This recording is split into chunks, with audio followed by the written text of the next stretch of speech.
ఈరోజు తెలుసుకోబోయేది తెలుగు వ్యాకరణంలో భాషా భాగాలు 5. వాటి ఉదాహరణలు, వాక్య ప్రయోగాలు.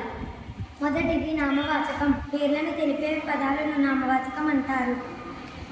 ఉదాహరణ: మనుషుల పేర్లు, జంతువుల పేర్లు, పక్షుల పేర్లు. సీత, గీత, ఆవు, పులి, మైనా, నెమలి మొదలైనవి. సీత చక్కని అమ్మాయి. సీత అనేది నామవాచకం. పేర్లకు బదులుగా తెలిపే వాటిని సర్వనామం అంటారు. ఉదాహరణ: అతడు, ఆమె, అది, ఇది, వాడు, వీరు. వారు పుస్తకంలో చదువుతున్నారు. వారు అనే వాటిని సర్వనామం అంటారు. మూడోది క్రియ. పనిని తెలియజేసే వాటిని క్రియ అంటారు. ఉదాహరణ: చూశారు, విన్నారు, పాడారు, ఆడారు, వచ్చింది, తెచ్చింది. వారు పుస్తకాలు చదువుతున్నారు.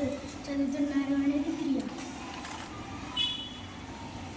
విశేషణం. నామవాచకం సర్వనామం యొక్క గుణాన్ని తెలిపేదానిని విశేషణం అంటారు. ఉదాహరణ: ఖ్యాతి, గొప్ప, ప్రసిద్ధి, చక్కని, చల్లని, వెచ్చని. తిరుపతి లడ్డు ప్రసిద్ధమైనది. విశేషణం. 5వది అవ్యయం. యువతి ప్రత్యయాలు లేనివి అవ్యయం అంటారు. ఉదాహరణ: ఆహా, ఓహో, ఔరా, అబ్బో, అయ్యో, అమ్మో.